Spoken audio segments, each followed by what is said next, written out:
He's got a really, really cool talk coming up.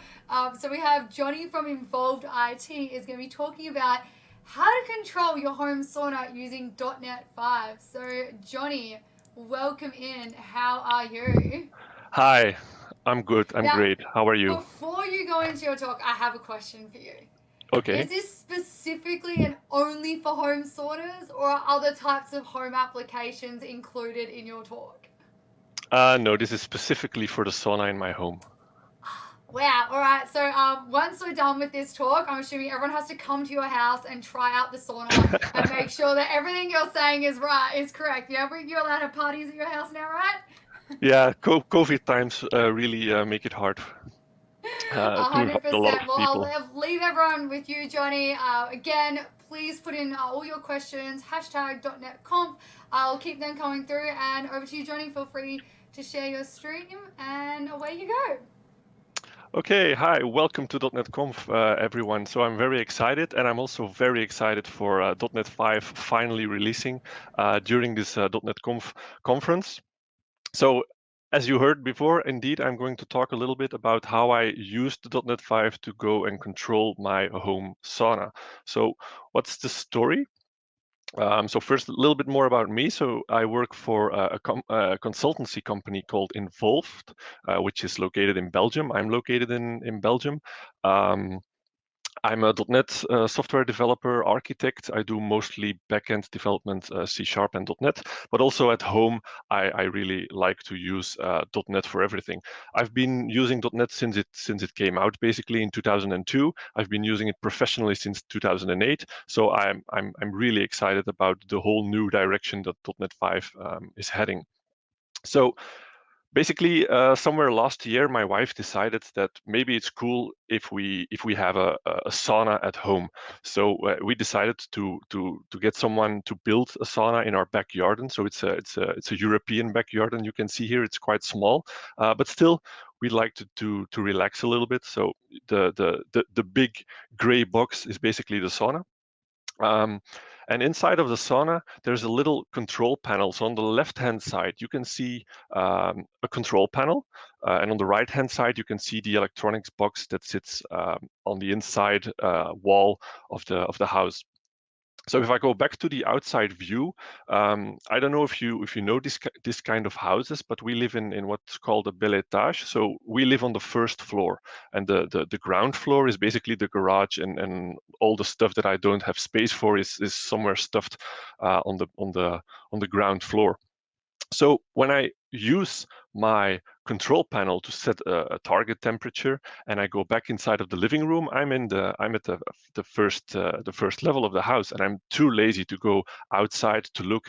Has it already reached the target temperature? So yeah, I decided to open up the electronics box with a multimeter and check how everything basically works. Also, the control panel on the left-hand side that sits inside of the sauna, it works. It's perfectly fine. I can do everything I want with that, but it's not remote. It's only in the sauna. If you can see this circle here, this is basically the display panel, and the display panel is an old school LCD segmented display. And yeah, we're in 2020.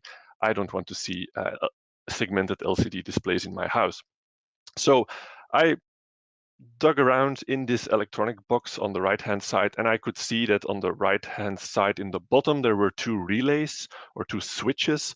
The one on the right-hand side, the biggest one, is the one that basically turns on or turns off my stove, my sauna heating. A stove is something different in English, so the heating for the sauna. It's a three-phase.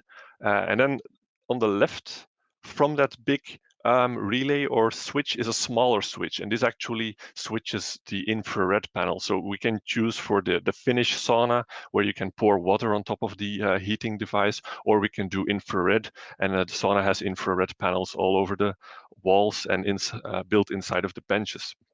So you can basically have two different kinds of a sauna, an infrared sauna or a Finnish sauna. And then on the top in this circle, there's some wires coming inside of this panel, and this is basically the temperature sensor. So while measuring everything, I could see that these relays or switches are easily switched by putting 220 volts on them, and then they will switch on. If you shut down the 220 volts, it will switch off. And then the temperature sensor, I noticed that it had like a ground wire, it had like an active wire containing 3.3 volts of power, and then it had a third wire which was yellow. So I thought that's probably some kind of data wire. So let's try to do something with that. So today, the sauna looks like this. The control panel inside of the sauna looks like this. I basically put two straps on top and the bottom of the original panel, and I just pasted an old Android tablet on top of that, and I did a little app in Xamarin. So the rest of my talk would basically be a walkthrough on how I actually managed to do this using .NET 5 and Xamarin. So the first thing I did was I decided to put a second electronic box next to the original one. And inside of this second box, I put a Raspberry Pi. So a Raspberry Pi is a very small computer. They're quite cheap. I think they're about $40 or $50 or euros. So let me show this to the camera. So this is a Raspberry Pi, a very small computer. It has these rows of pins at the side of it. So you can see all of those pins. Those are called GPIOs, or generic purpose inputs and outputs. So you can use them to actually do some electronics. And this mini computer can run Windows, it can run Linux. So I can basically run .NET applications on top of this. So I put that inside of the electronic box. I connected some wires. I have small relays, which are the small blue things you can see in the background. They switch on 3.3 volts. So basically, from the Raspberry Pi, I can send 3.3 volts into those relays, and those relays will then make 220 volts inside of the other relay, so they will actually switch. So basically, the Raspberry Pi is switching a small relay, and the small relay is switching the big relays. And then I'm also using one of those general purpose input-output ports to actually read the temperature from the data wire inside of the sensor right there. So this is a little movie of the Android app itself. So if you start up the application, you get a home screen, and the home screen shows you the sauna temperature, the outside temperature in the top corner, also the power usage, because I'm a geek, I want to see how much power is actually being used. And then in the bottom, there's two buttons to start either a finished sauna session or an infrared sauna session. Also, something cool that I decided to do this summer is when you start some music using Bluetooth from within the tablet itself. So I'm just starting, or I'm just playing some music right here. And if you go back to the application, it will show you the current track that is playing. So now I'm starting a sauna session. You can see that the UI changes a little bit. You have the remaining session time right there. So it's 1 hour and it's counting down. It's showing you the current track, it's showing you the current time. The power usage in the top says that it's about 6,000 watts of power usage. And then you can see a graph of your sauna temperature. So the target temperature is about 100 degrees Celsius, which should be about 200 or 250 degrees Fahrenheit, I think. So yeah, basically, you're now sitting inside of the sauna, or you're waiting until it reaches target temperature. You can see the temperature graph, and the session will run out after 1 hour, basically. So this is the default setting. I can change these settings. Maybe I want the session to take 2 hours or even longer. And then after the hour, it will automatically switch off. It will switch off the relay, and you can see in the top that the power usage is back down to 500 watts. So the sauna is actually off. So this is a small thing that I wanted to add, the power usage. So if I made a bug or a mistake in my code, that I could see that the sauna was still turned on, even if the app says it was off. So that's why it's there. So let's talk a bit about the architecture before we dive into code. So yeah, I wanted to basically connect any device in this case a Raspberry Pi, to a server to fetch and provide all kinds of data. So .NET 5 provides ASP.NET Web API for this. It was a part of .NET Framework, it was a part of .NET Core, and it's also available in .NET 5, so ASP.NET to create HTTP APIs. So I'm going to quickly show you the endpoints for this. So here you can see on my local network, I have an API running, and this has endpoints for configuration stuff. So from an Android app, I can change configuration things. I can change how long it should, how long a sauna session should take, what the target temperature is, stuff like that. There's some logging information. There is information about the sensor, so I can actually ask the API for the current power usage, the current sauna temperature, the current outside temperature, and the current state of the sauna relays. So the power, I'm actually connecting to a different device in my home, which sits in my where the electric outlet comes in. So this is connecting to a different device. This is the temperature in the sauna is connecting to the Raspberry Pi, who will read the temperature live. The outside temperature is just using some kind of internet service to just get the outside temperature in my location. And then the sensor state also comes from the Raspberry Pi. Then there's sessions, so I can get the active session. I can get a list of all the sessions in the past. I can create a new session, or I can quick start a session. If you create a session, you should describe how long the session should take, what the target temperature is, and the quick start session is just pressing the button in the bottom of the Android app that will quickly start with default parameters like 1 hour, target temperature of 100 degrees Celsius, and so on. And I can, of course, cancel a running session. So back to the slides. So I also want to run a continuous process that is able to read live temperature and react on that. So basically, when I want to make the sauna reach a target temperature, I have to check the current temperature continuously. So I'm turning on the relay, and then I'm checking the temperature continuously. And when the temperature reaches the target temperature, I have to shut down or shut off the relay. Then when the temperature is going down again, I have to turn the sauna or the relay back on, so it can do some additional heating to keep that target temperature. So this is basically a long-running continuous process that needs to watch the temperature and it needs to switch these relays. So again, .NET 5 provides me with a template called a worker service, and a worker service is like a Windows service in .NET Framework, but a worker service is much more flexible. I can install this on a Linux machine and run it as a Linux daemon. I can install it on a Windows device as a Windows service, or I can just run it as a console application. So that's exactly what I'm doing. So I'm using this Raspberry Pi with Linux installed. This one sits in the electronic box right next to the sauna. This runs a Linux distribution specifically for Raspberry Pi, and this one runs my .NET Worker service continuously. So it continuously watches my temperature. Then I want to be able to read the temperature sensor and switch to relays. Again, .NET 5 can help me with that because .NET 5 runs everywhere. And when Microsoft told me that .NET will run everywhere, I was very excited because now I can do everything in my home by just using .NET with the tools that I know and that I very much like to use. So this Raspberry Pi is a 64-bit ARM device. So it's a different processor architecture than what a regular PC uses, but .NET 5 runs perfectly fine on that. It runs Linux and it has GPIO support, which means I can write C# code that actually uses those generic purpose input and output ports, and I can put signals on them. I can read signals from them. I can do whatever I want with them. And then finally, I wanted to use .NET to write a beautiful application on Android or iOS. I don't have any iOS devices at home. I only use Android. I had an old Android tablet, which I was not using anymore. So I thought, let's make an Xamarin Forms application because I was used to doing some WPF in the past.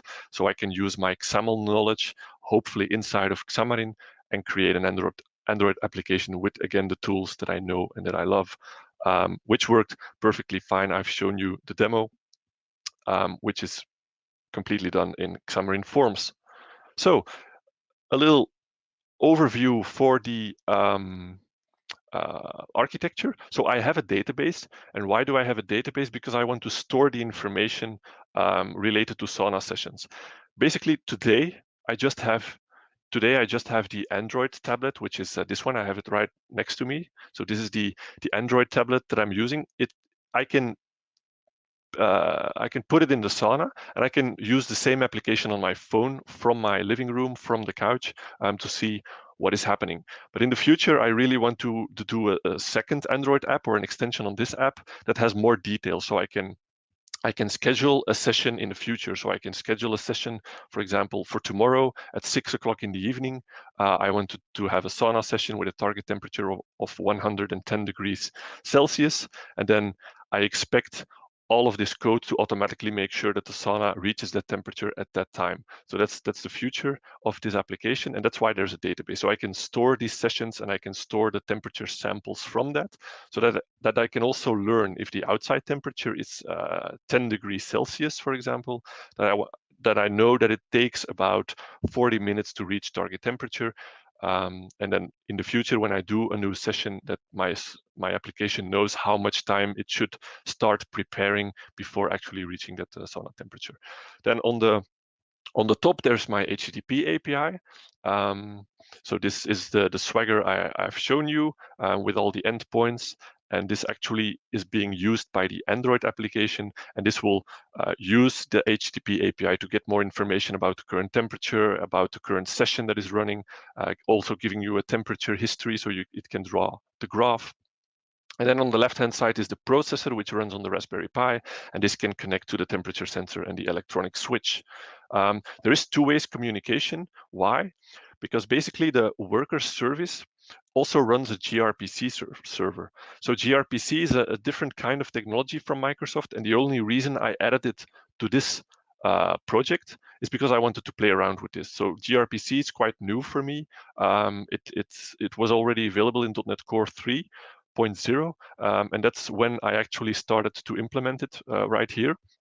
So basically, the worker service or the processor, the continuously running process that needs to connect to my Sauna, will pull the web API. It will basically every minute it will ask the web API, "Do you have a session for me? Do you have a session for me? Do you have a session for me?" And if the web API replies, "Yes, you have a session," the worker service will switch on the relays and so on. But I actually wanted to have live temperature reading. So if my Xamarin Forms application asks the web API for a temperature, the web API will connect to the worker service using the gRPC server to ask the temperature live. So it's not a stored value, it's really live connecting to the worker service, getting the temperatures from the temperature sensor and sending it back to the web API. So gRPC can provide this two-way communication for you. It's a little bit comparable to what WCF did in the .NET framework.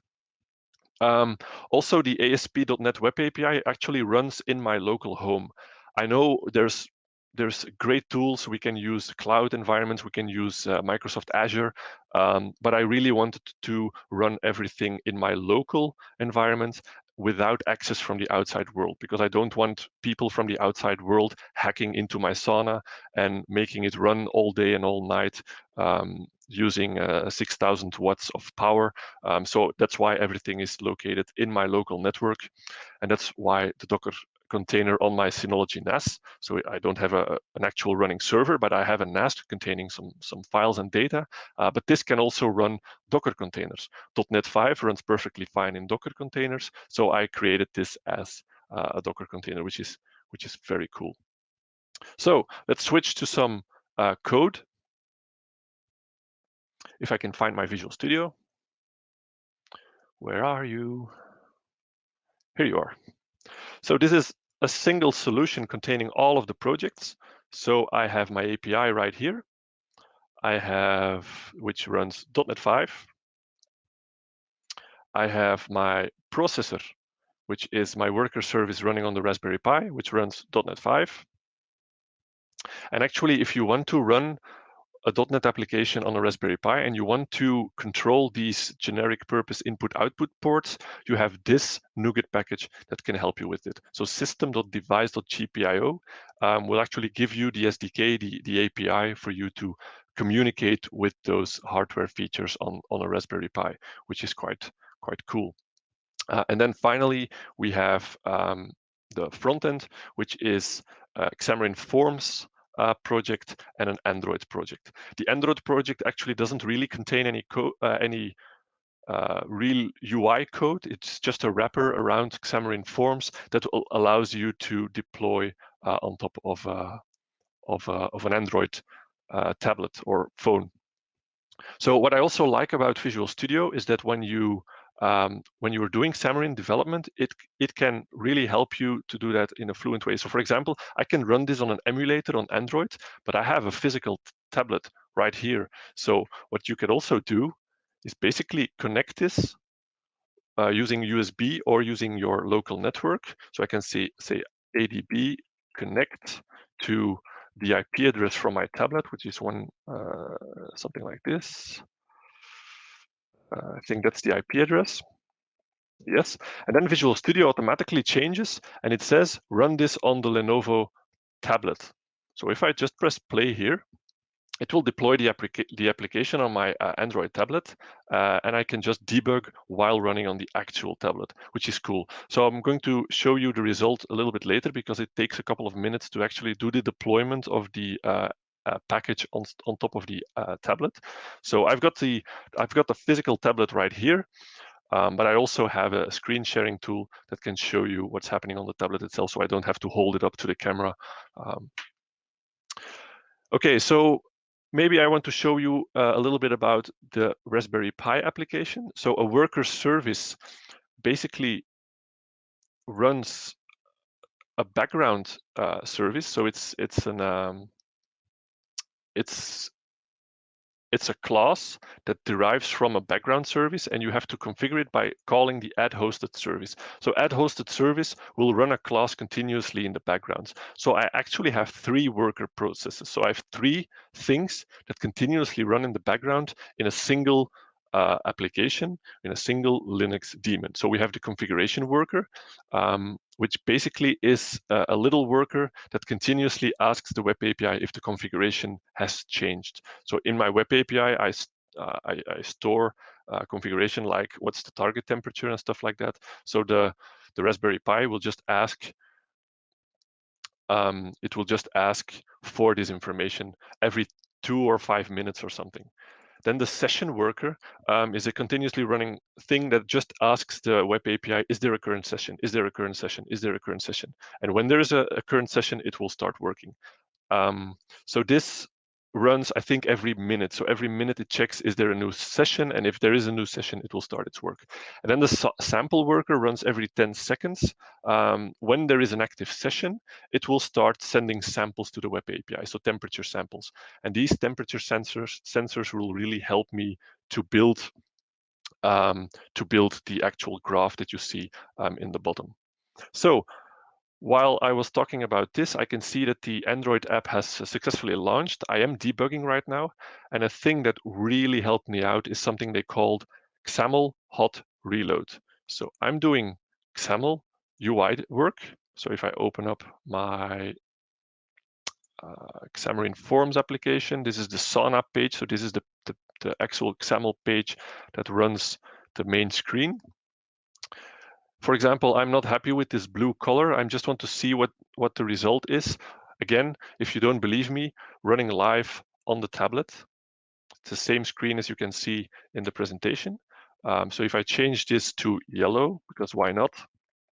And I just press save on this file, it will automatically reload the application on my tablet. And now it's yellow. So you can just change your UI code while running your application and immediately see what it's going to look like. Because it takes a few minutes to actually do the deployment, this helps you save a lot of time. And I'm very happy I could do it like this because I just wanted to make the placement very nice. So you can just change the margins, change the sizes of things, just to make sure that everything looks perfect. And then when you're happy, you can stop debugging and you have the version that you really wanted. finally, before I go to the end of my presentation, I just want to show you a little bit of code inside of the processor to show you how to deal with these general purpose input-output ports. So I have my session worker, for example. So a worker just has an execute method, and inside of this execute method, you basically do an infinite while loop. The while loop will only stop when a cancellation token is requested. When cancellation is requested on a token, and this is automatically wired in from a Windows service or a Linux daemon. So on Linux, your service is running. If I ask Linux to stop the service, then Linux will basically make this cancellation token cancelled, and then my while loop will just finish its work. It will stop, and then Linux will shut down the application when it has waited for this to actually stop. So every 10 seconds, every 10 seconds, I will check for a session. So I'm getting the active session from the session client, which is talking to the web API. If it's not null, it will update the current session. So maybe something has changed inside of the session. Else, I'm going to kill the session if a session was active. If it was active, I'm just logging that the active session was killed. And if there was no active session, I didn't need to kill it. So I'm just going to log that there was no active session. So if I go a little bit deeper inside of the session service, so the session service with the update session, it will actually read the temperature from my Gpio service. So this is again a class that I've created myself, and it can ask questions like, is the sauna currently turned on? So if my active session requires there is a sauna session and my sauna is currently not on, then I'm going to check if my current temperature is lower than my temperature goal on my active session. If that is the case, I'm going to turn my sauna on. And then there's lots of these cases. So if one thing is turned on, but the temperature is not is reached its goal, then you need to turn it off or turn it on. So these are all of the different scenarios. And then if you dig a little bit deeper into the gRPC's service, you can see that you're basically opening a pin. All of those little pins on top of your Raspberry Pi have a number. So it's a lot of pins if you can see it. So right here, a lot of pins, they all have a number. So you can open or close those pins based on that number. Those numbers are also configured inside of the configuration, so inside of the database. So when I make a change, I make a connection change, I don't have to recompile my application. I can just change it in the database. And then you can write or read values on that pin, and the values that you can write is high or low. So basically you put a voltage on a wire, or you take the voltage away from the wire. And the same thing with reading. If I want to read the temperature, if I want to read if a sauna is on, I'm just reading from that pin. If the value is high, the sauna is on. If the value is low, the sauna is off. So there's not a lot of code to actually make this work, and it works quite well, which I'm very excited about. So back to the slides. I have 1 minute remaining. I'm just going to quickly show you that I am running everything local, but I'm actually using Azure DevOps to do the actual deployment. So all of this code is on my GitHub page. It's on my Sauna repository. When I make a change, this gets updated, and automatically Azure DevOps will execute a pipeline which will do the build. It will build the Docker container for my API, and it will build the Android application, and it will build the processor. And then my release pipelines will actually do the deployment on my local environment. But I told you that I don't want to have access from outside. So basically what I'm doing is that I'm running an Azure Pipelines agent on my Synology NAS, which sits in my home. And this agent will actually perform the release. So this will ask Azure DevOps, do you have any work for me? And it will actually be deployed from within my own local network. So I don't need any access from the outside world, which is very cool. And with that, I'm at the end of my presentation. So again, you can see all of the code. You can use the code for whatever you want. Everything is available on my GitHub page. Here are the links, and thank you for joining. Thank you so much for that amazing presentation. I really enjoyed it. We had lots of really cool stuff coming through the Twitter. So if you do get a chance, Johnny, just go through, have a brief look at a couple of the tweets because I have a couple of people who answered or asked some questions I know they'd love to hear the answer to. But before you go, I have one question for you, which is what are you hoping to automate next with Raspberry Pi in your house? Well, basically everything. I have my lights, my power outlets, everything has its own kind of brand of device on there, but I already saw that I can communicate with all of them. So I want to create one integrated application that can control everything, basically. Amazing. I like it. There's no like, agenda here. Just a whole lot needs to get automated. I absolutely love it. And we thank you so much for sharing your insights on how to operate your home sauna. And thank you so much for being with us for .NET Conf. Thank you for having me.